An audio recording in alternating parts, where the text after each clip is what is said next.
interés en este tema de Bitcoin, como te platicaba por WhatsApp. Mis alumnos son más o menos de la segunda mitad de la carrera de Administración y de Economía.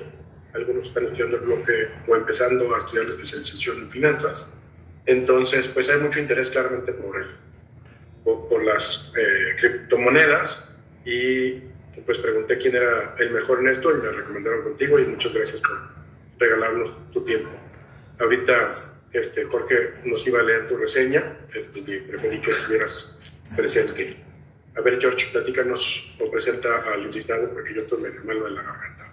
Sí, les comparto lo que les iba a leer. Dice que es David Leonardo Castillo, uno de los pilares del emprendimiento en México y América Latina.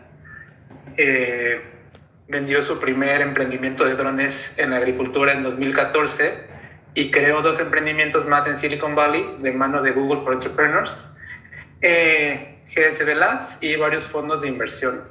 Ha sido inversor y filántropo tapatío en los últimos años, probando ser un centro de interés, no solo mediático sino social, como referente del emprendimiento y negocios en México, generando lazos y amistades profundas con distintos niveles de personalidades en sectores públicos y privados, invirtiendo en bienes raíces, galerías de arte y proyectos de índole innovadora en Jalisco. La Universidad Iberoamericana, en conjunto con la Universidad Autónoma del Estado de México, nombraron a David en el libro Ser Emprendedor en México en el siglo XXI como uno de los emprendedores más influyentes del siglo en México. Y obviamente es un invitado constante en muchos medios digitales e impresos para ofrecer su opinión y análisis sobre temas globales como tecnologías, espiritualidad y emprendimiento. Pues muchas gracias, David, bienvenido.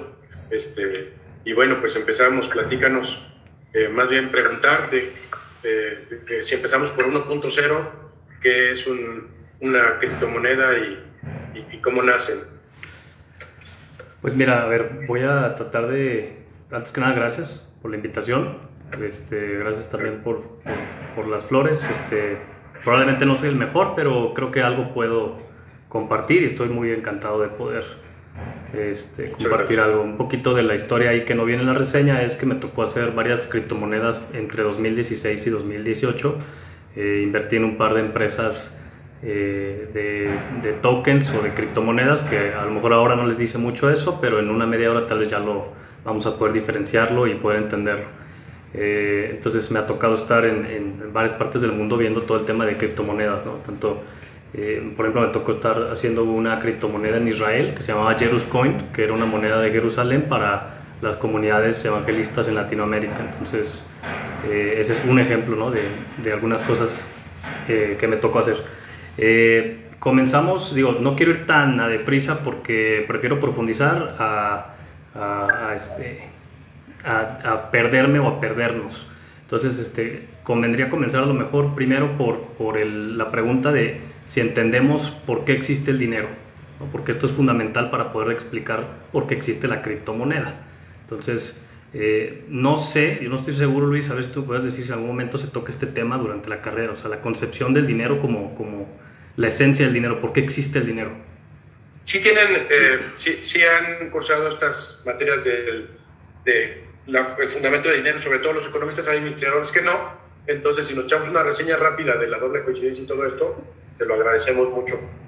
Pues voy a tratar de hilarlo un poquito con lo de cripto, pero digamos que no quiero hilarme en la antigua Roma y esas cosas, pero y en todos los fundamentos de contabilidad y etcétera. Pero básicamente la razón de que existe el dinero es porque como especie necesitamos tener una medida de valor inherentemente objetiva, ¿no? O con valor intrínseco, ajena a nosotros, ¿no? Es decir, nosotros morimos y nacemos, ¿verdad? Aquí le meto yo mucho tema como de espiritualidad. Ese es más como a lo mejor si alguien no lo entiende me lo comenta. Porque a lo mejor ustedes lo van a poder bajar a términos ya más de teoría económica o etcétera, pero yo trato de explicarlo como para que todos entiendan, ¿no? Entonces, digamos que la necesidad de que existiera el dinero, además de poder tener un método de equivalencias, ¿no? De valor que sea equivalente y que no estemos comparando plata con camellos o con chivos o con otras cosas. La razón de que existe, pues es de que es porque nosotros nos morimos, nacemos y nos morimos, y algo se tiene que quedar, ¿no? Entonces, viajamos y vamos y venimos, y algo tiene que tener valor, ¿no? ¿Y por qué es importante el valor? Pues porque eso es lo que el ser humano le añade valor. Entonces, la criptomoneda en ese aspecto no es muy diferente, ¿no? Vamos a comenzar por establecer eso. La criptomoneda es simplemente un tipo de moneda, ¿no? Ahorita voy a entrar ya a temas ya más de por qué se crea o por qué el tema de la cripto. ¿Qué pasa entonces? Ahora sí vamos con un poquito de historia. ¿Por qué nace la criptomoneda o cuál es la necesidad de que nace la criptomoneda? La criptomoneda combina dos tipos de tecnologías, por así decirlo. Por ahí en 2008, 2009 sale un grupo de personas. No sabemos bien de dónde nace la primer criptomoneda, que es el Bitcoin. ¿Alguien ha escuchado el nombre de Satoshi Nakamoto? No. Ok, vale. Fíjense bien. Normalmente nosotros como seres humanos tenemos dos tipos de tendencias, ¿no? Ideológicas. Y esto económicamente lo van a saber, ¿no? Es la famosa derecha y la famosa izquierda. Entonces, ¿esto qué ocasiona? Bueno, nosotros hasta ahora, hasta el año 2000, 2005, 2008, habíamos existido dentro de una estructura en donde el dinero era manejado y operado y creado pues, por una reserva federal, un banco, y todo estaba centralizado, ¿okay? Es decir, había un grupo de personas, unas instituciones, un grupo que decía, bueno, el dinero nosotros lo creamos, le atribuimos una figura material, física, que puede ser un billete, una moneda, recientemente pues ya tarjetas de crédito, o cheques o otro tipo de tecnologías, pero siempre había estado centralizado, ¿vale? Esto es clave porque la criptomoneda viene a hacer algo muy curioso, que es descentralizar. Entonces esta es la primera premisa de valor que nos añade la criptomoneda versus el dinero tradicional. Para el mundo de la criptomoneda, el dinero tradicional se le conoce como dinero fiat. No sé si ya lo han escuchado también. Entonces el dinero fiat, cuando escuchen que se refieren a dinero fiat, es simplemente que se refieren a dinero tradicional, centralizado, del banco, ¿no? Okay. Entonces, si hay dudas aquí me dicen, lo puedo simplificar todavía más, pero estoy tratando de hacerlo como lo más friendly posible y sin las menos etiquetas y términos complejos. Entonces, el problema que los científicos, por así decirlo, o las personas digámosle, si la derecha, ¿no? o los personas que quieren controlar el dinero, pues tenían controlada la parte de la contabilidad económica, pues hay otro grupo de personas que es la izquierda, ¿no? Estoy hablando en términos, digamos, los liberales, que dicen, no queremos que hayan personas que controlen el dinero. Ahora, cuando hablamos de controlar, ¿a qué nos referimos? Nos referimos a la parte del ledger, ¿no? ¿Qué es el ledger? Pues es la parte contable, eso sí lo han escuchado, me supongo. O sea, la parte contable es decir, si digamos, por ejemplo, tú, Luis, tienes 5 pesos, y yo tengo 5 pesos, y Jorge tiene 5 pesos, y Berenice tiene 5 pesos, la bronca o el problema que habíamos tenido hasta entonces era que el Banco Central, pues como el nombre lo dice, Banco Central, centralizaba el mecanismo de contabilidad, ¿no? El ledgering, ¿no? El Banco Central era el que decía, yo digo que Luis, Jorge, David y Berenice tienen 5 pesos, ¿no? Esto es algo positivo hasta cierto punto, pero también es algo de riesgo porque pues quien controla el banco representa un riesgo grande para el resto de las personas. Entonces, cuando en 2008 o 2009 se crea el famoso paper sobre la criptomoneda, se juntan dos tipos de tecnologías. El estudio del cripto, ¿no? El encriptamiento. Cuando dije Satoshi Nakamoto, ahorita me refiero a un grupo de científicos o de ingenieros que deciden juntar el encriptamiento, porque una parte muy importante en el dinero es que el dinero no podamos fácilmente pues duplicarlo, ¿no? O sea, la clave está en que el Banco Central es el que monopoliza el identificador único de lo que es dinero. Es inherentemente, pues eso se refiere al ledgering, ¿no? O sea, yo, Banco Central, yo digo que Jorge tiene 5 pesos Y no puede venir Berenice a decir, yo vi que Jorge no tenía 5 pesos, tenía 10. Entonces, ¿cómo hacemos eso? Pues tenemos un problema, y el problema es que solamente yo, Banco Central, soy el único que puede decir quién tiene cuánto dinero, ¿vale? Y nadie más puede crear más dinero. Entonces lo que hace este grupo en 2009, Satoshi Nakamoto, que es, es un seudónimo, aún no sabemos quién fue el que inventó la criptomoneda, ¿no? el Bitcoin. Ellos fueron, o él fue, no sabemos todavía quién es o quién fue, los primeros que juntaron el encriptamiento, o sea, es decir, una moneda, ¿no? Digital represente una moneda digital única y no otra, lo cual es clave. O sea, es como yo voy a imprimir un billete y imprimo 2 billetes con la misma serie, eso es un problema. Solo que ahora, como lo vamos a hacer en digital, entonces necesitamos tener un identificador único para cada billete, ¿no? Entonces juntamos la criptomoneda.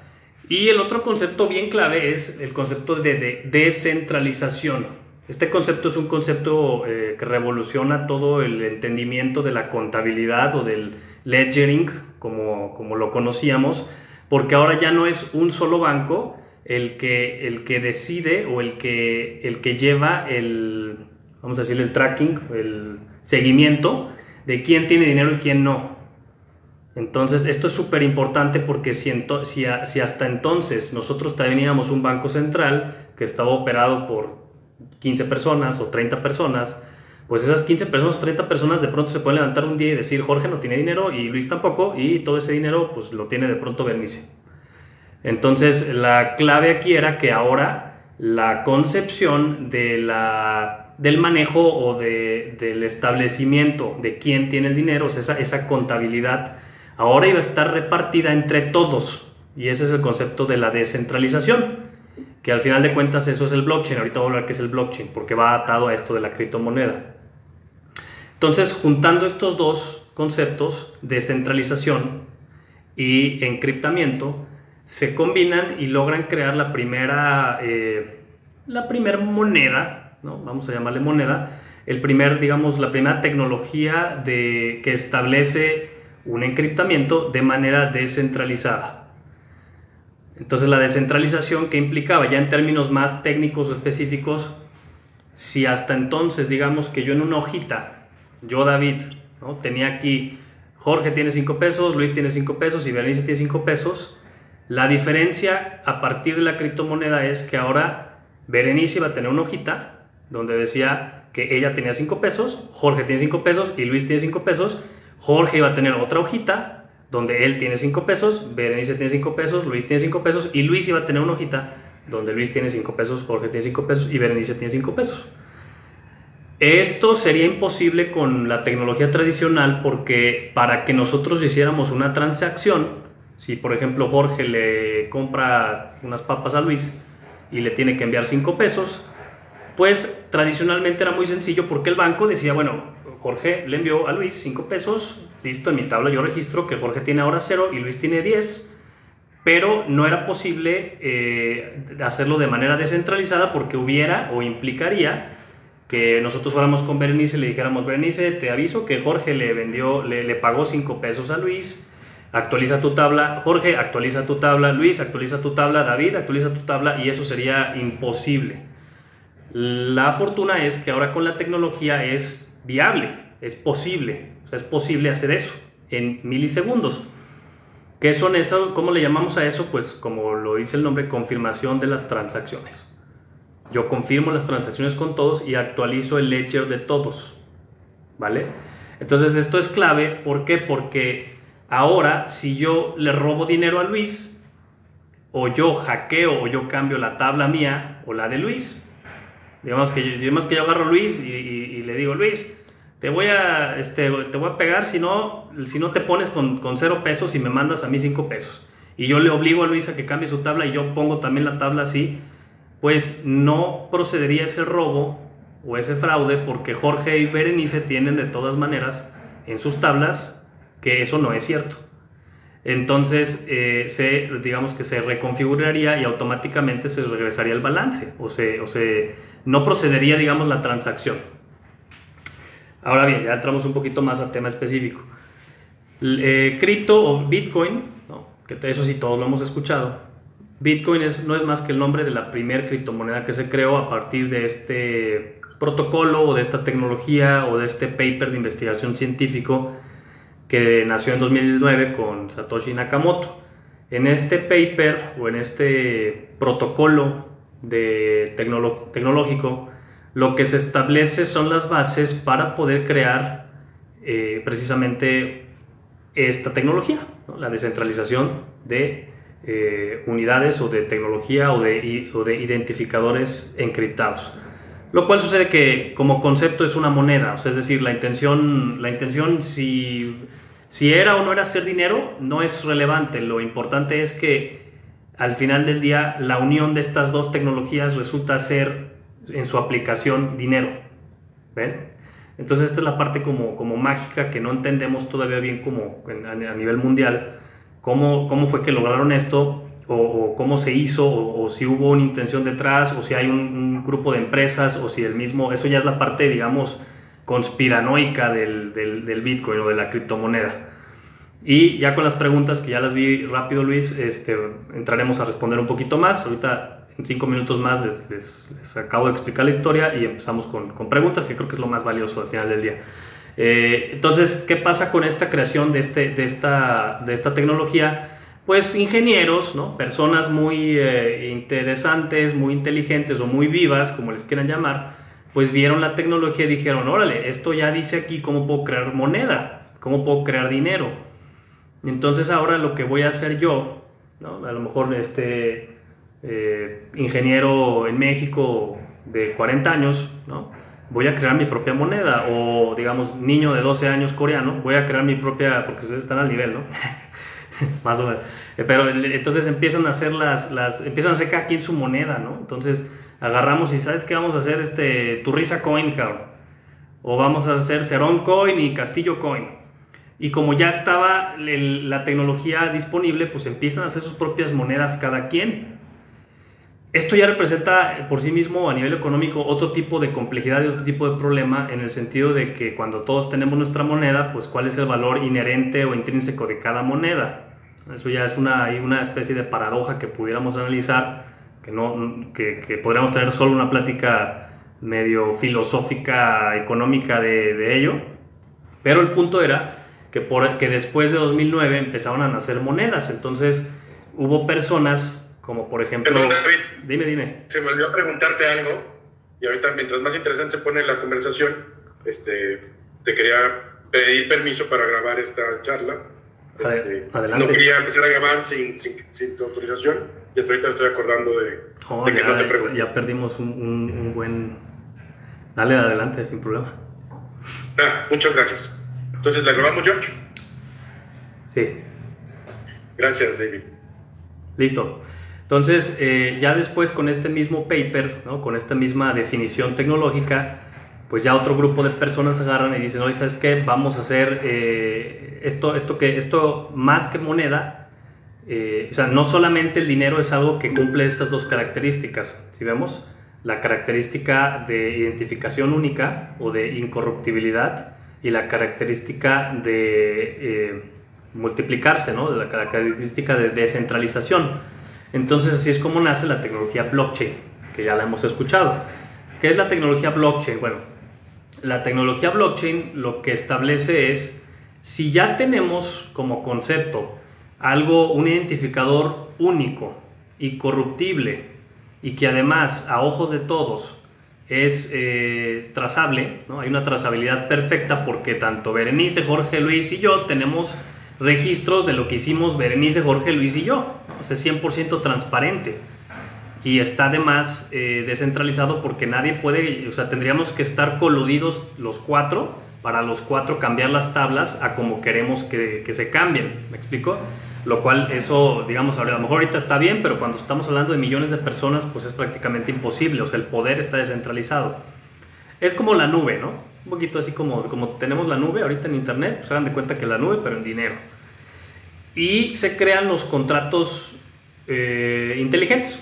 ¿Qué pasa con eso? Bueno, si ya tenemos lo que acabo de mencionar, pues entonces nace el siguiente concepto. Dices tú, bueno, a ver, si yo puedo tener el dinero, que es algo que establece valor, pero ¿qué pasa si yo pudiera dar instrucciones? ¿Qué pasa si yo pudiera dar instrucciones como por ejemplo lo que es un fideicomiso?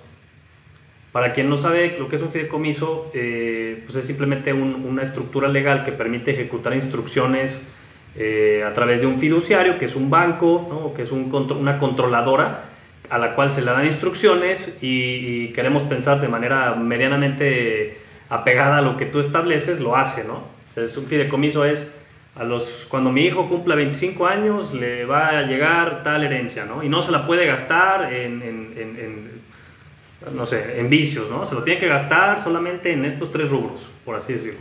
Y lo va a revisar todo esto el contador de aquí y esta persona. Entonces, la gente empezó a darse cuenta y dijo, oye, yo puedo entonces ahora comenzar a establecer instrucciones, porque la instrucción va a ser inviolable también. O sea, nadie va a poder venir a cambiarla porque va a estar encriptada.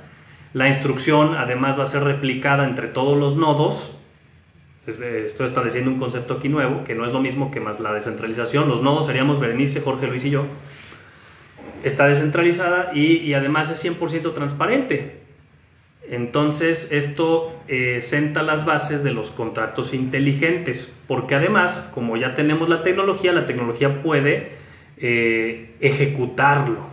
¿Ven? Esta es la parte interesante, porque y así es como nace el blockchain, que son los contratos inteligentes. Entonces, con tecnología de blockchain yo puedo hacer un fideicomiso, una especie de, lo vamos a llamarle fideicomiso, pero realmente se le conoce como contratos inteligentes, donde yo puedo decir, ¿sabes qué, Luis? Vamos a hacer esta charla, ¿no? Y me vas a pagar 10 pesos por esta charla, ¿no? Si a más de la mitad de los estudiantes les gusta, se me van a transferir los 10 pesos. Si a menos de la mitad de los estudiantes les gusta, yo no te la voy a cobrar. Ahora, hasta ahorita eso había existido en un marco verbal, ¿no? O inclusive en un marco contractual en donde pues Luis y yo hacemos un contrato y lo firmamos, pero si pasa algo, si Luis no cumple o si yo no cumplo, ahora Luis puede decir, si no te presentas a la charla, tú me pagas a mí los 10. Pero eso queda en un contrato. ¿Y quién es la autoridad que ejerce o que garantiza los contratos? Bueno, pues la ley, ¿no? Que nos ampara el marco de la ley, específicamente en este tema el mercantil, ¿no? Lo cual es un tema y bueno, ya la ejecución y el seguimiento de todo eso, pues ya como todos sabemos es un martirio. Pero ahora con la tecnología, Luis y yo podríamos tener nuestras cuentas bancarias conectadas al contrato. El contrato establecería eso, a ustedes les llegaría un link de votación automatizado y cuando ustedes votan y dicen, ¿sabe qué? A 15 les gustó la plática. Ah, listo. El mismo contrato va y saca 10 pesos de la cuenta de Luis y me los deposita a mí. Entonces esos son los contratos inteligentes, esos son las bases o una pequeña explicación muy sencilla de lo que es el blockchain. A partir de ahí, esa fue como la segunda oleada, ¿no? Estamos hablando de que lo que les platiqué de cripto fue de 2008, finales de 2009 hasta 2012, 11. 2011, 2012 empiezan a hacer esto que les comento, los contratos inteligentes del blockchain. Y 2014, 2015 la gente empieza a decir, oye, ¿sabes qué? Ahora que yo tengo ya contratos inteligentes y que tengo además dinero que no nace o que no está sujeto a la red, pues yo puedo hacer además proyectos. Yo puedo además levantar inversión. ¿Ya han llevado clases de gobierno corporativo y de estructuración de capital? ¿O todavía no? No. Ok. Bueno, cuando nosotros hacemos una empresa, nosotros establecemos una ronda de acciones, ¿no? En el caso de que la figura fiscal no lo permita, como lo es una SAPI, Sociedad Anónima Promotora de Inversión, a lo mejor después lo van a ver. Su equivalente es una Inc. en Estados Unidos, que es como todas las empresas grandes, ¿no? Google, Facebook. Lo que hacen es que generan acciones. Hay distintos tipos de acciones, pero para efectos de esta plática, digamos que yo quiero poner un puesto de tacos y yo no tengo dinero. Entonces lo que yo haría sería hacer una empresa que fueran tacos API DCD, y haría una ronda accionarial de 100 acciones que voy a vender en 1,000 pesos cada una a quien me las quiera comprar. Por lo tanto, yo con eso voy a levantar una ronda de inversión de 100,000 pesos de mi serie, bueno, de mi ronda, de mis acciones, ¿no? Ahorita no entremos en temas de series, pero todo esto no es más que una serie de instrucciones legales que nosotros le damos, pues en este caso al notario, ¿no? Pero en este caso tenemos una especie ya de notario que es el mismo blockchain, que es la misma criptomoneda, que es la misma estructura de ledgering. Entonces lo que comenzaron a hacer las personas en 2014, 2015, 2016 dijeron, oye, ¿sabes qué? Pues yo voy a poner mi puesto de tacos, nada más que lo vamos a hacer con una moneda y en vez de acciones van a ser monedas. Va a ser Taco Coin y voy a hacer 1,000,000 de Taco Coins y las voy a vender en internet y quien se va a poder comprar a $1 un Taco Coin. Y como todos los contratos ya son inteligentes, pues nada más la gente me deposita y le llega su Taco Coin a su cartera digital. Y así fue como nacieron las ICOs. ¿Qué significa ICO? Initial Crypto o Cryptocurrency Offer. ¿Qué es una IPO? ¿Han escuchado lo que es una IPO? Sí, pero no importa si lo repetimos. Una IPO es una oferta pública inicial, es lo que hacen las empresas cuando salen a bolsa. Que prácticamente salir a bolsa, lo único diferente es, además de una regulación fuertísima y que vas a tener gente revisándote hasta los calzones cada 6 meses, no es más que poderle vender a quien sea, al público en general, un pedacito de tu empresa. Esto comenzó a suceder con las ICOs, por eso nació el ICO, que es lo mismo que el IPO, pero en vez de PC, que C es cripto, Initial Crypto Offer, o Initial Cryptocurrency Offer.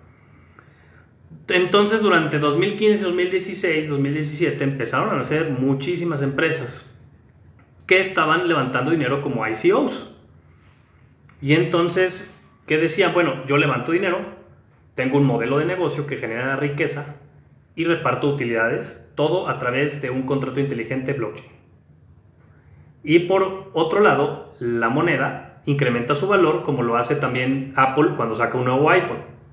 ¿Ven? Entonces, todo iba muy bien hasta que entramos los mexicanos ahí y empezaron a hacer fraudes con ICOs. No se crean, es broma, todos hicieron fraudes, todos los países y toda la gente del mundo empezaron a hacer fraudes. Y ¿qué hacían? Pues como es digital, pues mucha gente empezó a hacer páginas web y pues chuchita.com va a ser Chuchita Coin y va a levantar una oferta de criptomoneda y levantaron $100 millones y la página pues se cayó. Y oh sorpresa, pues teníamos un VPN de una empresa rusa o con replicación en Corea y eso estaba registrado a nombre de pues la señora Chuchita que vive aquí abajo, que no tiene ni un peso, y pues a Chuchita la bolsearon y desaparecen los $100 millones, ¿no? Entonces así fue como se empezó a involucrar pues ya la Fed, como se empezó a involucrar el FBI, la CIA, y pues empezaron a regular muchísimo esto y a meter al bote a muchas personas o a la cárcel. Digo, es algo muy rápido lo que les estoy diciendo, obviamente esto pasó a lo largo de muchos años, de todo 2015 hasta 2020. Y ya con esto cierro un poco más la idea. ¿Qué empezó a pasar por ahí 2017-2018? Bueno, ya la gente dijo, oye, pues sabes que ya compré criptomonedas, le compré a Chuchita su Chuchita Coin, le compré a Turriza Coin, compré Cerón Coin y Castillo Coin y tengo también Bitcoin y tengo otras 200 monedas. ¿Dónde las cambio? Ah, bueno, pues necesitamos una casa de cambio. Entonces la casa de cambio fue, digamos, como la solución que creó la Security Exchange Commission para controlar, la gente, ¿no? Nació a partir de que la gente necesitaba cambiar el dinero por dinero fiat, por dinero real, ¿no? No real, pues dinero tradicional. Sí.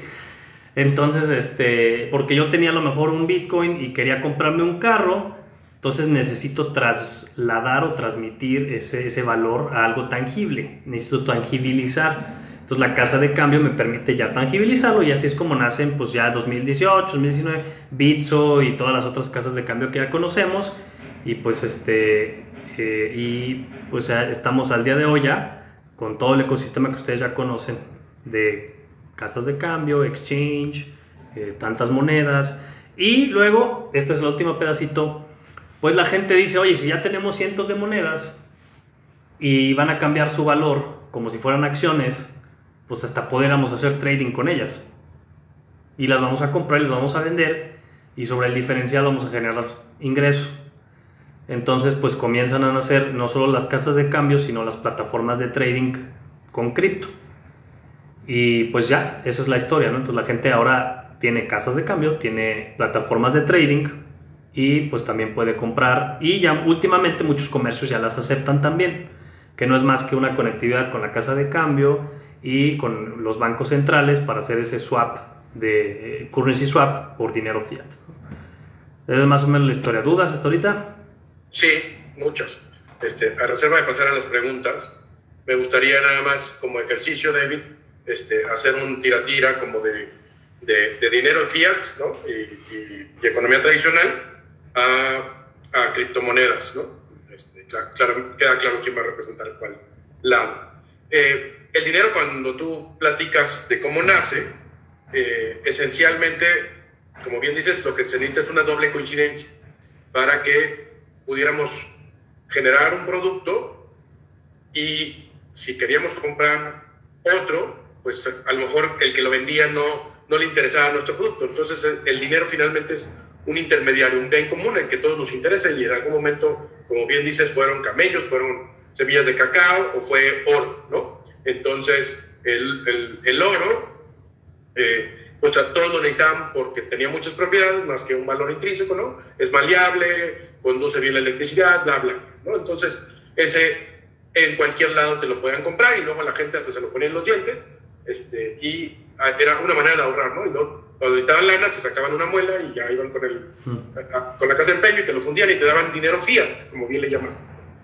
Al final, a lo que quiero llegar es que este dinero, cuando empiezan los bancos centrales, representan, David, o más bien a mis alumnos se lo quiero decir, tiene que tener un respaldo de bienes, ¿no? Es decir, el dinero tendría que ser, en teoría, en un mundo ideal, la misma cantidad de bienes y servicios que se producen en una comunidad. Porque si en una comunidad se produce, sumando todos, si sumáramos todos, nos da el PIB, ¿no? Si sumáramos un PIB de 1 millón al día, tendríamos que tener 1 millón de pesos o de moneda circulante para que se pudiera comprar y circular. ¿Qué pasa si generamos 2 o 3 o 4 o 5 millones de billetes? Que es la típica pregunta de ¿por qué no imprimo más billetes? Pues porque al haber más billetes, los precios, y no haber más productos que comprar, lo que haríamos todos los que vendemos es vender más caro porque hay más billetes. Entonces se genera una inflación por tener un exceso de dinero circulante, que también le llamamos circulante nada más, ¿no?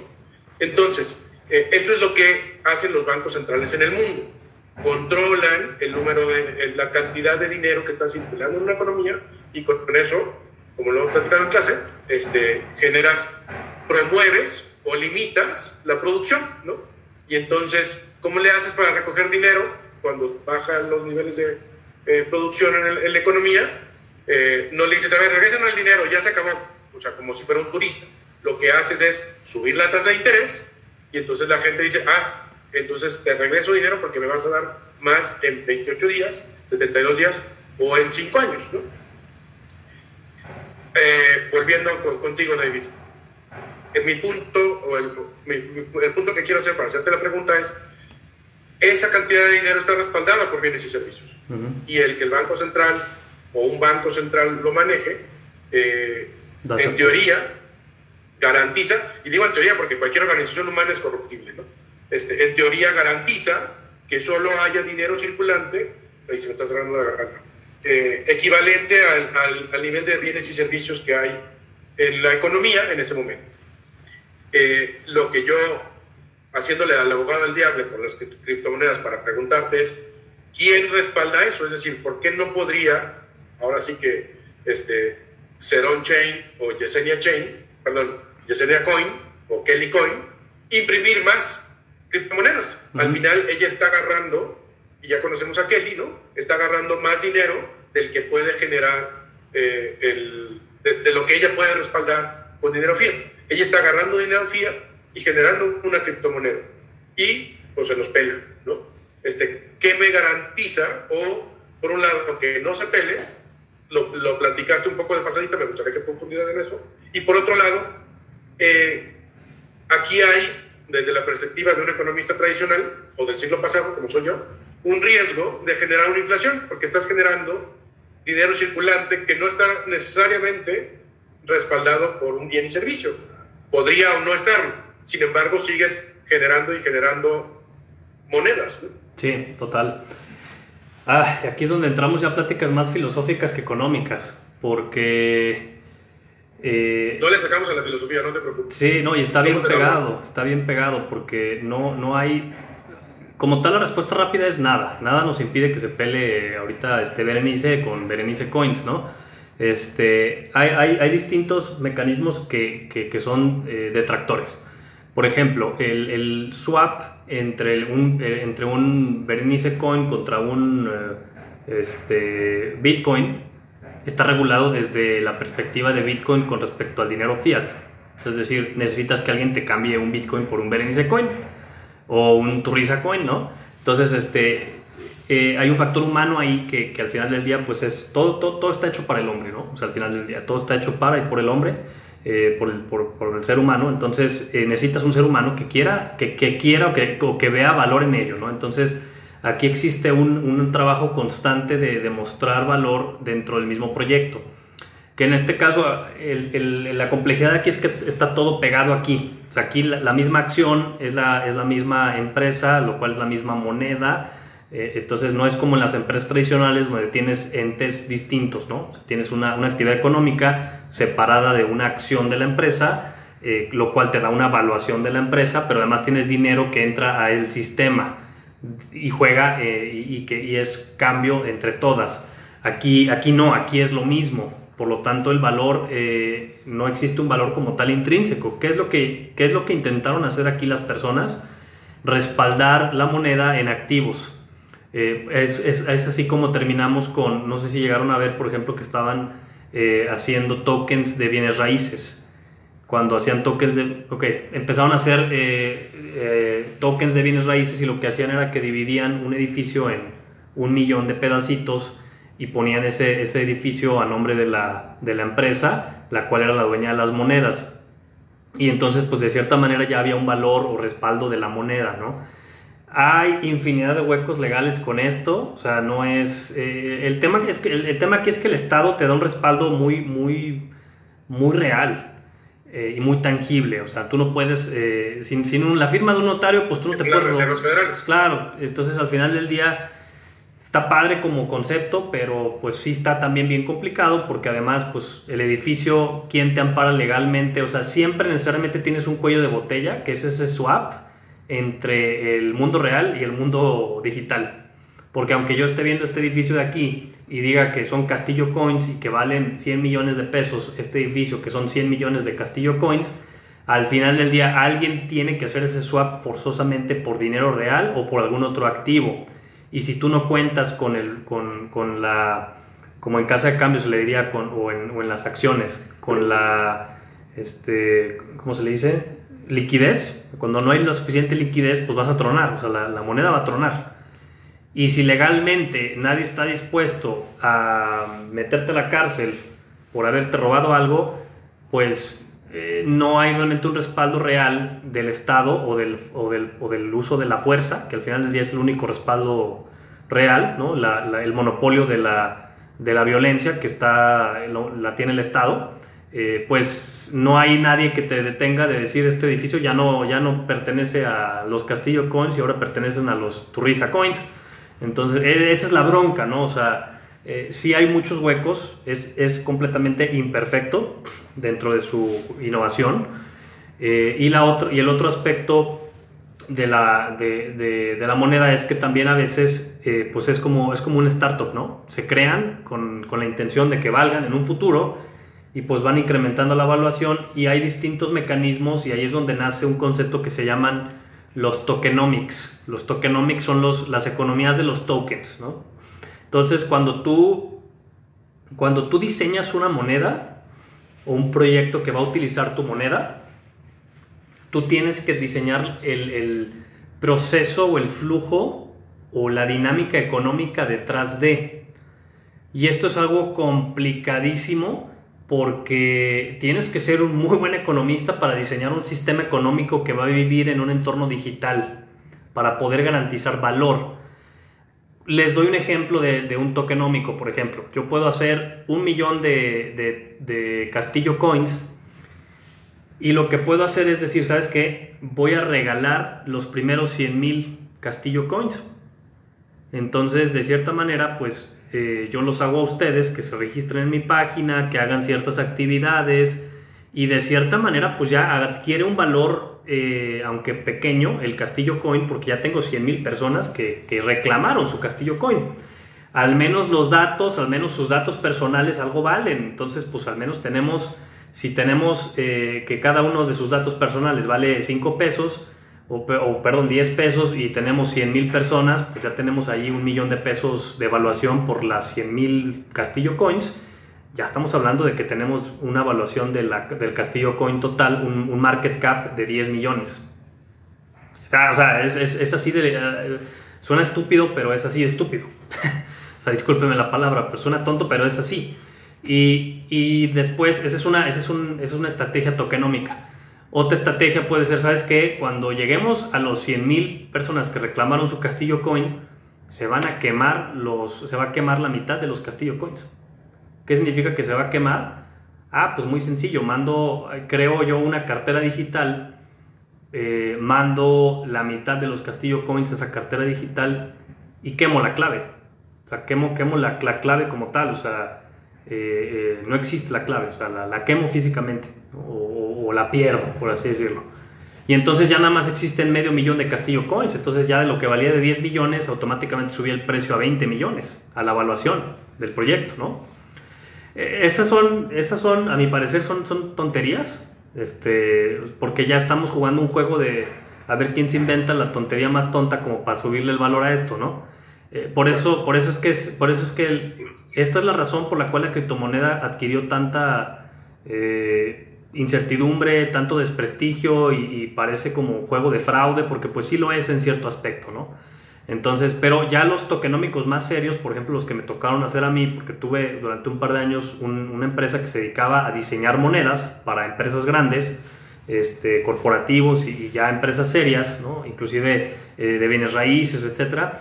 Existe la otra vertiente que es realmente realizar un estudio tokenómico de la interacción económica que va a tener la persona con tu moneda, y entonces esa moneda realmente la puedes utilizar para movilizar riqueza o movilizar otro tipo de actividades o de mecanismos o de valores. Entonces, por ejemplo, me tocó hacer una criptomoneda cuyos tokenómicos tenían que ver con, bueno, me tocó una para un casino y otra para una fundación. Entonces, o por ejemplo, también trabajé una para la lotería. Entonces, en este caso, por ejemplo, en vez de que tengas pues tickets de lotería que vas a ir a comprar al kiosco de la esquina, pues ya lo haces en tu token. Entonces es muy sencillo porque del dinero que se levanta se hace una lotería y ese se entrega a una persona y ese flujo, esa estructura económica tiene una justificación de ser en la vida real y en el mundo digital. Es muy distinta esa estructura tokenómica que la estructura, o por ejemplo en bienes raíces, yo no puedo pagar un departamento de 1 millón de pesos, pero sí puedo comprar una fracción de un departamento por 10,000 pesos.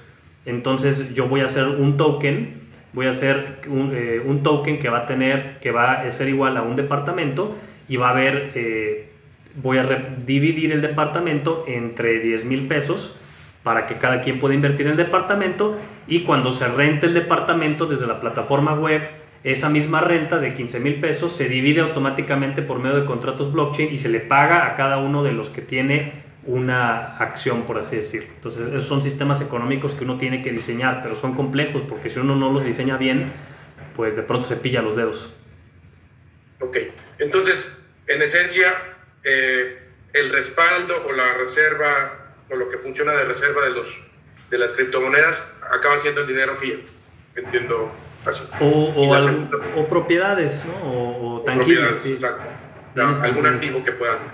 Y por otro lado, el tema de que se generen más circulante a través de criptomonedas es un riesgo.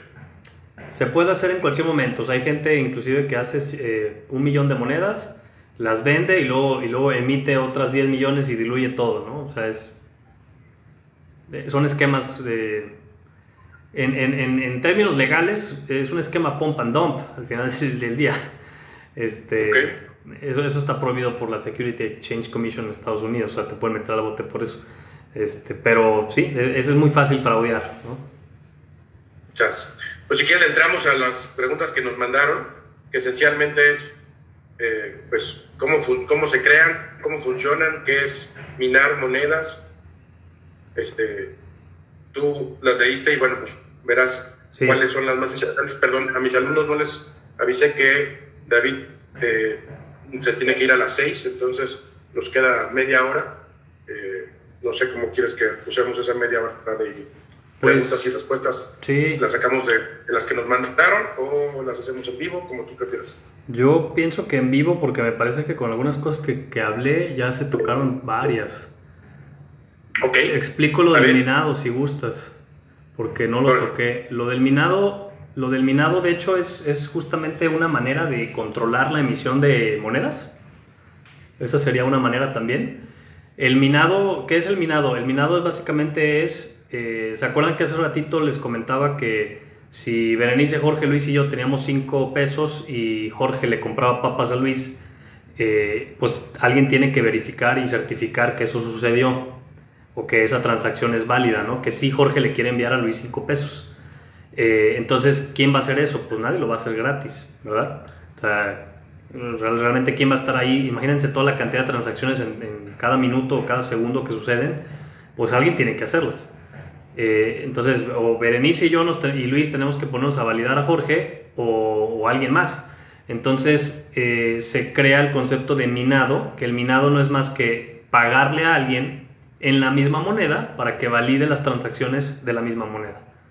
Entonces eso es el minado, ¿no? Entonces lo que se hace es, por ejemplo, lo que pasó con Bitcoin fue que se emiten, si no me equivoco, 21 billones de Bitcoin y se empiezan a soltar las primeras y se van soltando conforme van minando. Entonces, es decir, al inicio, ¿no? En el principio del crear del Bitcoin estaba Jorge y Luis nada más con un Bitcoin cada uno y Jorge le quiere enviar a Luis un Bitcoin. Y aparezco yo y digo, ay, pues yo certifico eso. A ver, Jorge, ¿sí le quieres enviar a Luis? Y Jorge dice, sí. Ah, bueno, a ver, listo. A ver, yo aquí le firmo que sí. Y yo también te firmo a ti, Luis, que sí.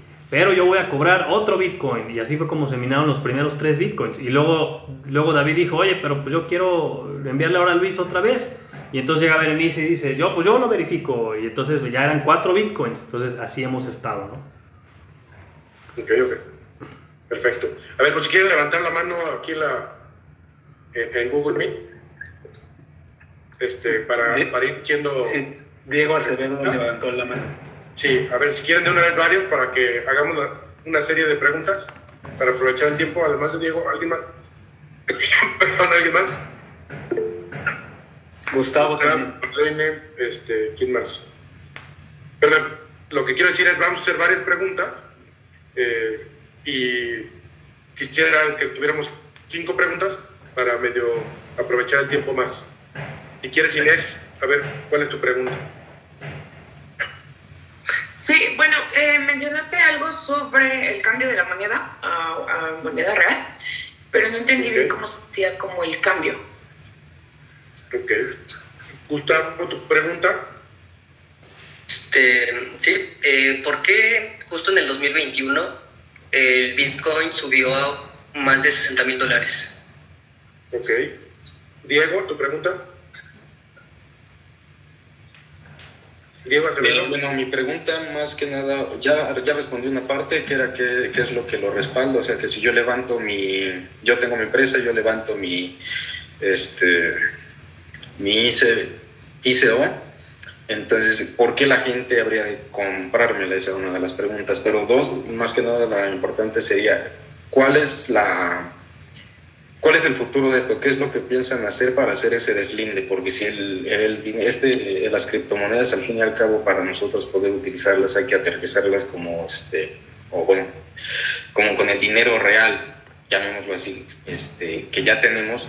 ¿Cómo se puede generar ese deslinde? ¿Cómo vamos a sepultar el dinero físico para entrar a esta nueva tecnología? Esa sería mi pregunta.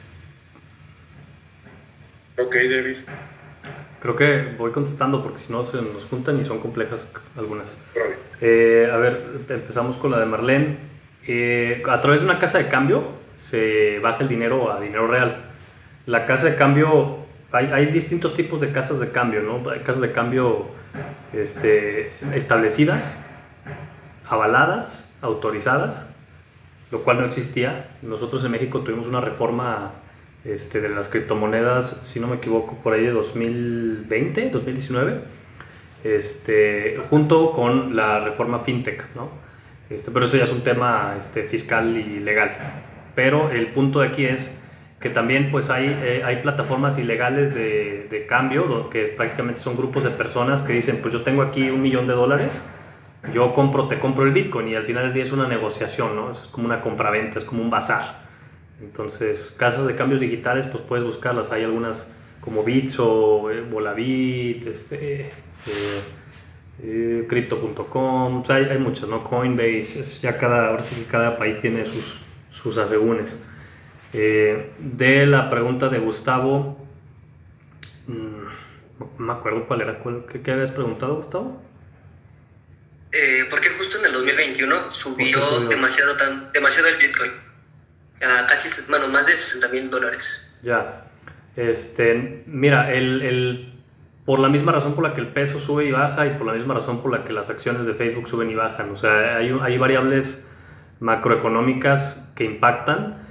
La única diferencia, digamos, que no es tan diferente en cripto, es por los fundamentales. No sé si saben qué es eso todavía, pero los fundamentales macroeconómicos son, le decimos así, por ejemplo, a todas las variables humanas, sociales o acontecimientos que pueden impactar el precio de una acción, ¿no? Sí, la evaluación fundamental que hemos platicado, sobre todo en la clase de análisis bursátil más que en la otra.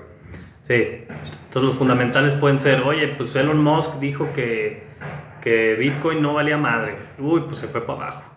O sea, son cosas tan tontas como esa, o tan complejas como que la Fed dice que está evaluando si va a autorizar Bitcoin para el siguiente ejercicio fiscal, entonces de pronto pues sube muchísimo. O sea, la razón, pues no, si supiera la razón exacta, pues no estaría aquí, estaría en un yate en Dubái. Pero estarías conectado con nosotros. Estaría aquí también. Sí, lo hemos platicado, sobre todo en la clase de análisis bursátil. Es que aquí hay alumnos de 2 materias, que si bien hay análisis fundamentales, análisis técnicos, la evaluación de las empresas y de las bolsas es un tema casi de psicólogos o de sociólogos o de antropólogos, porque es más el manejo de expectativas que en realidad lo que vale. Es decir, la empresa puede seguir valiendo la misma, pero si la gente tiene una mala imagen, vende y puede casi tronar la empresa.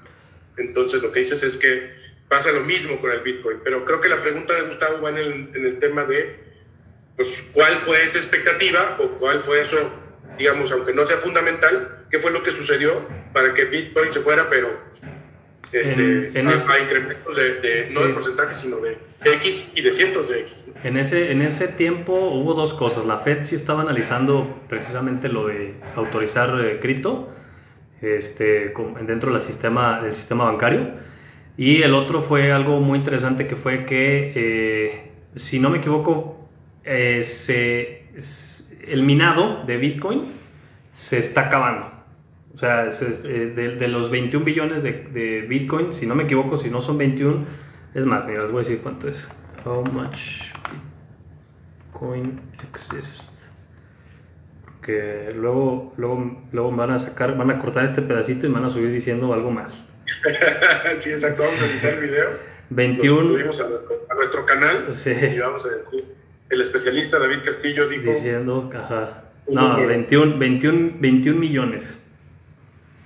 21 millones. Entonces, cuando se alcanzaron los 19 millones, siempre normalmente da picos, o sea, también es muy temporal esto. ¿no? Normalmente siempre hay picos cada que se... hay análisis psicológicos en bolsa que a lo mejor ya van a aprender, que tienen que ver con los números cerrados y si pasa a los ceros, o sea, normalmente tienden a subir o a bajar dependiendo de los números. Es ya un tema psicológico, como comentaba Luis, pero tuvo más que ver con eso, lo de la Fed y que pasamos o que nos acercamos ya a menos de 2 millones de bitcoins que quedaban. Okay. Es increíble cómo la dopamina o el fear of missing out de pronto levanta tanto, o sea, para que vean que todo está hecho para el humano. O sea, también hay FOMO en el tema accionario, no solo en el tema de redes sociales. Así es. Renata Coronado. Yo quería preguntar sobre los NFTs, porque hemos escuchado como mucho de ellos y su relación con la criptotecnología, pero no me termina de quedar claro cómo funcionan o realmente qué son, y quería preguntar si podrías elaborar en eso. Sí, eso es una excelente pregunta. Me faltó, de hecho, justo explicar los NFTs. Ahorita los comento, solo que quiero la anterior pregunta estaba buena. ¿Quién preguntó antes? Un chavo. Diego Acevedo. Sí, esa pregunta está interesante. ¿Me la recuerdas? Diego, ¿la puedes reformular? Sí. Si en estos momentos el respaldo verdadero la moneda vale porque alguien la vende y alguien la quiere comprar, eso está entendido, pero para poder pasarla a este mundo físico, llamémoslo, me dices que está respaldada por lo que sería nuevamente a fuerzas el dinero físico. Entonces, ¿cuál es el plan a futuro para poder generar ese deslinde? O sea, para que el dinero físico se vuelva a lo viejo y nosotros podamos acceder a este nuevo tipo de economías. Ya que, bueno, yo había escuchado por ahí en el 19-20, China estaba queriendo crear igualmente su criptomoneda. Ya no sé qué pasó con eso. Sí. Pero, ¿cuál es el plan a futuro para ese deslinde, para poder ser lo nuevo?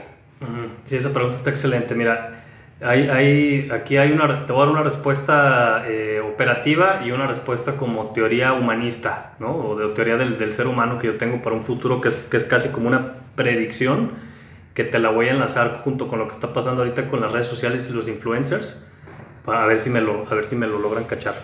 Primeramente, hay una cosa que se llama curva de adopción. La curva de adopción no es más que la cantidad de personas que empiezan a utilizar la tecnología. Esto significa que en donde antes nada más tenías tú casas de cambio que te hacían ese cambio de dinero, ahora empiezas a tener cualquier persona se vuelve una casa de cambio. Que al final del día cualquier persona es una casa de cambio, porque si tú le cambias a alguien 50 pesos por 2 de 20, por 20 y 20 y 10, pues él se volvió una casa de cambio durante un periodo de tiempo muy chiquito, ¿no? Entonces, la única razón por la cual las casas de cambio siguen vendiendo y comprando dólares, pues son porque tienen dólares. O sea, no porque hagan algo del otro mundo. Entonces, entre más personas tengan cripto y más personas las utilicen en su día a día, más sencillo va a ser que nos olvidemos un poquito de lo fiat o los dejemos relegado, pero esto también va atado a todo un sistema económico mundial en el cual pues todo viene atado. O sea, si tú vas a fabricar un Mercedes-Benz, pues hasta el aluminio, la fibra de carbono y las llantas que tú vas a comprar y vas a traer de todos los países que estás explotando, de las fábricas de China, pues vas a tener que pagarles con algo. Si ellos te aceptaran criptomonedas, pues desde ahí tú podrías comenzar. ¿Cuál es la otra problemática? La otra problemática pues es que los sistemas de pago o los procesadores de pago pues no están del todo tomando cripto hoy en día, ¿sí ves? Entonces eso es complejo porque los sistemas de pago pues obviamente pues vienen bien ataditos con los bancos, y los bancos pues en teoría no les gusta mucho el cripto, ¿no? Porque no tienen control del ledger, precisamente que te comentaba. Entonces se vuelve complejo, o tendríamos que tener un procesador de pago, un sistema de pago independiente que sea barato, que viva en un sistema que no pueda tirarte el FBI o la CIA o alguien más. O sea, es decir, tienes que tener servidores que no estén en Amazon, lo cual ya también tiene su reto, porque pues, te tienes que sacar un servidor de la Deep Web, que al final del día termina siendo un servidor en la casa de alguien. Entonces es una serie de complejidades que no tienen tanto que ver con la cripto y tienen más que ver con la infraestructura mundial sobre la cual corre el mundo. Eso por una parte. Ahora, ¿a dónde va? Que esta es la parte de la teoría humana que quiero compartirte. Cuando todos pueden hacer una moneda, pues ninguna moneda vale, ¿me explico? Por teoría básica. Pero después también, pues, ¿qué es lo que vale de cada moneda? O sea, es decir, si aquí todos tuviéramos una moneda, pues, ¿qué moneda valdría de pronto? Pues la única moneda ahorita que valdría sería tal vez la mía, porque yo estoy dando la plática, ¿no? Entonces, de pronto, durante la actividad, en este lapso de tiempo, mi moneda toma valor, porque yo soy el que está dando aquí la plática, y tal vez la del profe Luis, porque está haciendo las preguntas y moderando, entonces van fluctuando los valores de las monedas. ¿Por qué te digo esto? Porque cuando tú tienes una tecnología que está tan cercana y que representa de una manera tan fiel como lo es a través de una moneda, y cada persona puede hacer su moneda, de pronto el valor real que tiene la moneda es el de la persona. Entonces, lo que puede hacer la persona resulta que es lo que adquiere el valor la moneda, más allá de la interacción propia de la moneda por sí misma. Entonces, eso es totalmente la antítesis del dinero, ¿sí ves? O sea, el dinero existe y tiene un valor por sí mismo. Si tú y yo pensamos que 100 pesos no valen 100 pesos, no importa, siguen valiendo 100 pesos, por definición. Pero de pronto, si tú y yo tenemos una moneda, pues está bien cabrón la paridad de tu moneda contra mi moneda, por lo tanto, nada más nos sirve como un intercambio de valor, pero el valor es el más cercano al valor que cada quien tiene. Pues si yo canto padre y tú valoras mi canto, pues de pronto mi moneda vale.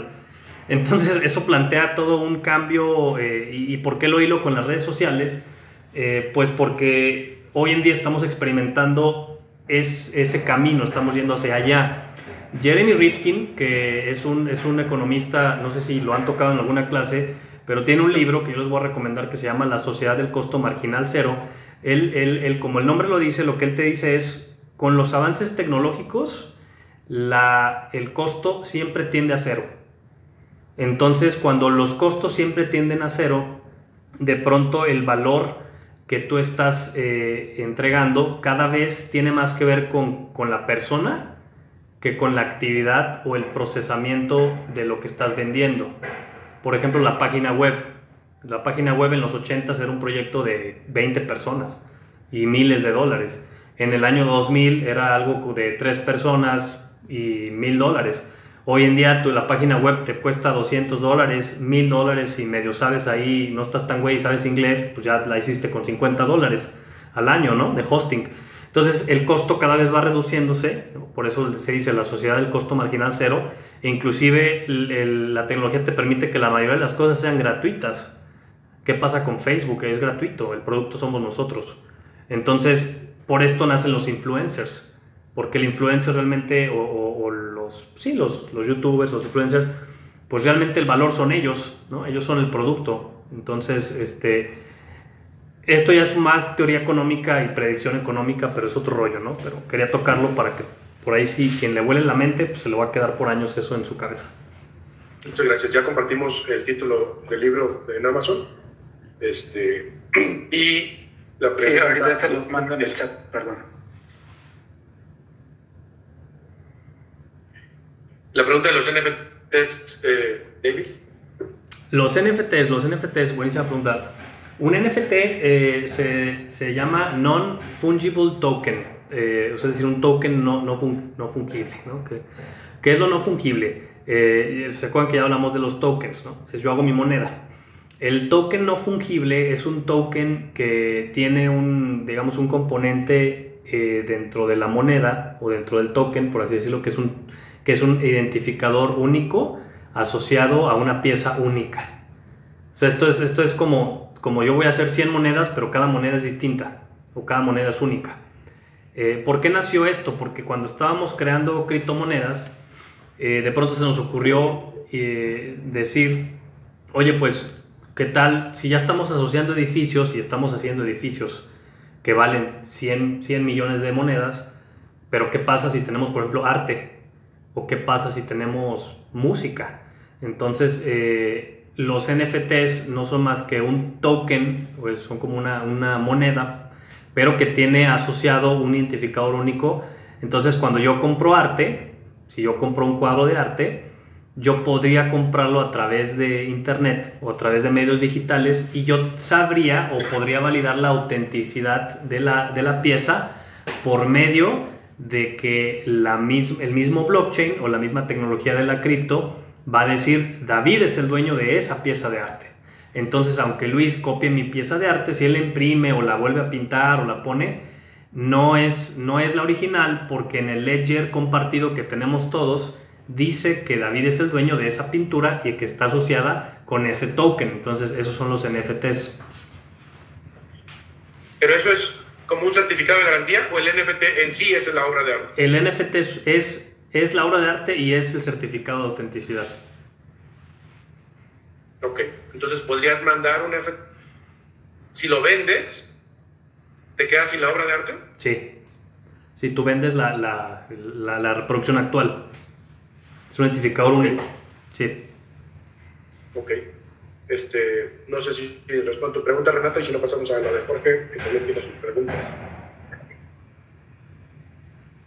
A ver, Jorge. Sí, David, yo quisiera ver si nos puedes platicar respecto a una de las detonantes de esta sesión. Fue justamente una noticia de FTX, que yo tengo entendido que es una casa de cambio, y que tuvo problemas y no sé, quería ver si nos podrías platicar lo que tú sepas al respecto, porfa. ¿De ATFX? Sí, yo recuerdo que era FTX. FTX, no la sé, del chavito. una aplicación, ¿no?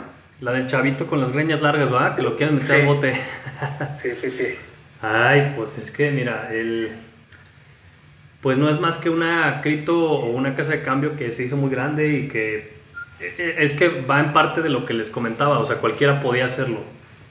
Solo sucedió que lo hizo este chavo y pues se gastaron el dinero y, o sea, no es muy diferente a un fraude con dinero real, o sea, es lo mismo, o sea, yo monto Monex y yo me chingo el dinero de la gente que mete a Monex y luego me cachan, o sea, es lo mismo. La única diferencia aquí es que como todavía no está regulado en un marco financiero y fiscal y legal el mundo de la criptomoneda, al menos no completamente, es muy complicado meter a la cárcel o darle seguimiento o trazabilidad a este tipo de actividades ilegales. Entonces, ¿qué fue lo que pasó con ellos? Pues nada, o sea, simplemente pues, se dieron cuenta de que pues, eran un grupo de chavos que estaban en las Bahamas comprando casas y tachas y perico y lo que sea, pues, y la gente dijo, oye, pues ahí tienes mi dinero ahí, güey, es una casa de cambio y estás gastándote mi dinero, pues.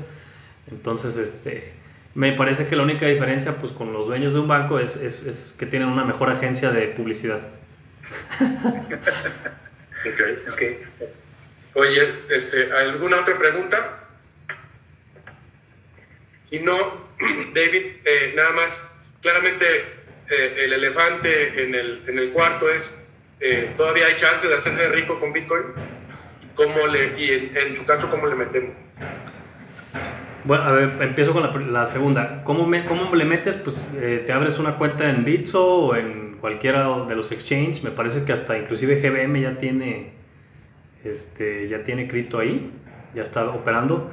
¿Hay un mínimo? Sí, no, o sea, puedes comprar fracciones.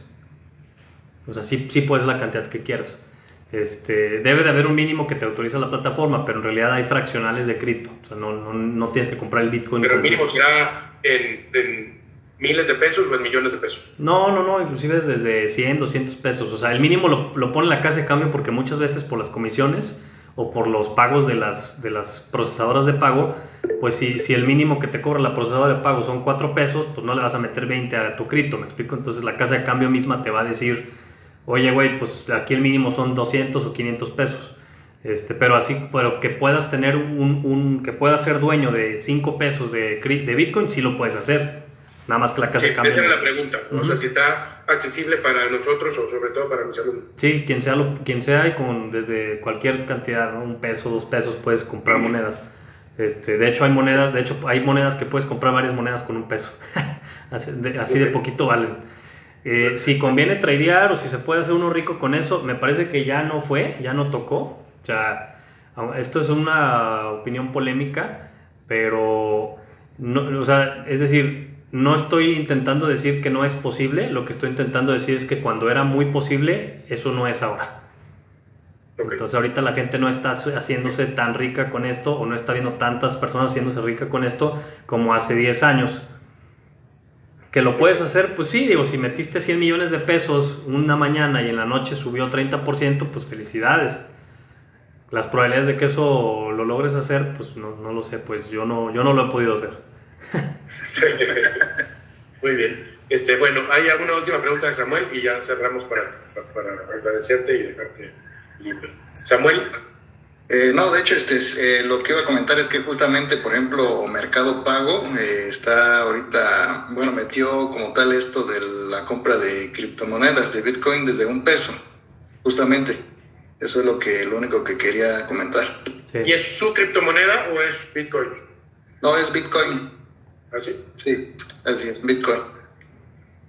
Bueno, muy bien. Pues muchas gracias, David. Ahí Diego tenía una última, si quieres nos a ver, dejamos, Diego, Sí, nada más como una recomendación o consejo, sí lo darías, por ejemplo, ¿qué porcentaje dentro de un portafolio de inversión destinar a unas criptomonedas? Ok, está muy buena esa pregunta.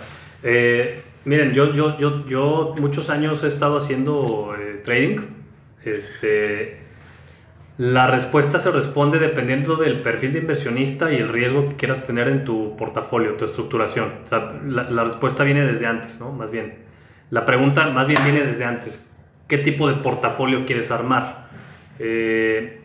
Normalmente, por ejemplo, a mi gusto, yo trato de tener entre 5 y 10% del portafolio en cripto. ¿Por qué lo hago así?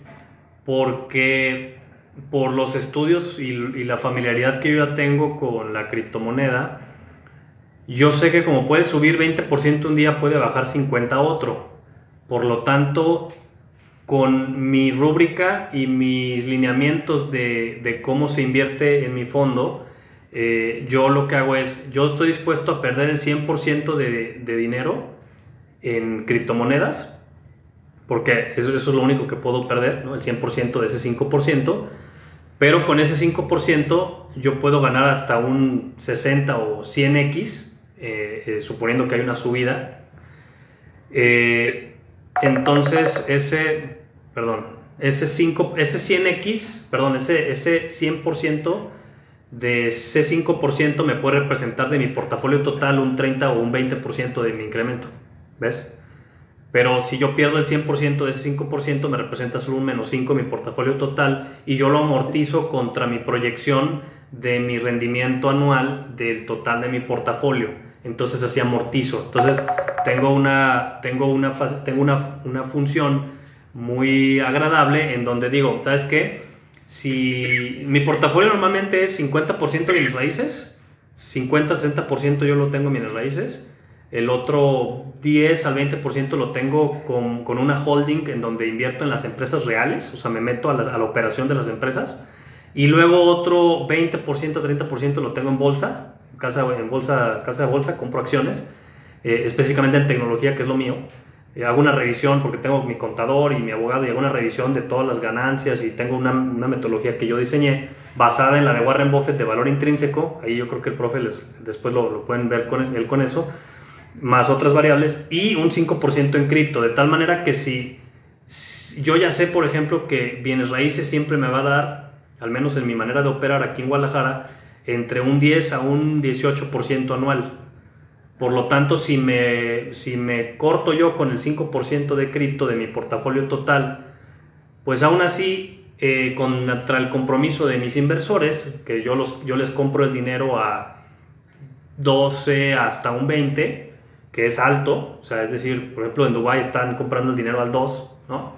Que eso ya es inversión corporativa, igual otro día lo podemos platicar, pero mi punto aquí es, si yo ya sé que bienes raíces me da un 18 o un 15 y yo pierdo ese 8 o ese 5 con cripto, de todas maneras estoy 10 arriba y mi riesgo se lo aviento a las empresas de la holding y a las empresas de acciones. Pero si cripto de ese 5%, si yo compré Bitcoin a, no sé, 100,000 pesos y subió a 500,000 pesos, pues esos 400,000 pesos son a lo mejor el 15% de mi portafolio. Entonces mi portafolio puede crecer mucho más, pero esa es la estructuración que yo ya he realizado personalmente. O sea, lo que dices es, al final Bitcoin es una inversión de alto riesgo. Sí, entonces total. la tienes que meter en tu portafolio, En la parte que uno siempre debe tener como de Go to Hell Fund, de la parte de alto riesgo, ahí es donde va Bitcoin. No va en la patrimonial, no va en la de mediano plazo, no va en la de... Es de alta liquidez y es de alta volatilidad, entonces hay que asumirla como una pérdida total. O sea, desde que le entras dices, estoy dispuesto a perderle Total. 10,000 pesos. Sí. Si le gané, qué bueno, si no, como si lo hubieras metido a la selección mexicana. Sí, o sea, y yo no sé, no, sí. No sé si vean tus alumnos, Luis, o no sé si lleguen a tocar todo el tema de estructuración de fondo o de estructuración de un fondo de inversión. Pero ya dentro de la estructuración del fondo, pues ya cuando se define los tipos de riesgos que te vas a comprar, pues ahí tendrías que meterlo como un full lose, ¿no? O sea, pérdida total. Ok, perfecto. Pues muchas gracias de nuevo, David. Muy, muy interesante, la verdad es que para todos es muy ilustrativa. Y decía, es un tema que está en boga y que la verdad es que yo no tenía los elementos para explicarlo, entonces qué bueno que accediste y de verdad muchas gracias. Esperamos tenerte de nuevo pronto. A vuelta del año nos volvemos a contactar para que nos vuelvas a visitar porque sí estuvo muy padre. Muchísimas gracias por la invitación, profe, y pues a todos los alumnos, un gustazo conocerlos. Bueno, si quieren abrimos los micrófonos todos para que se despidan y agradezcan. Muchas gracias, David. Gracias. Gracias, David. Hasta luego, cuídense. Hasta luego, cuídense.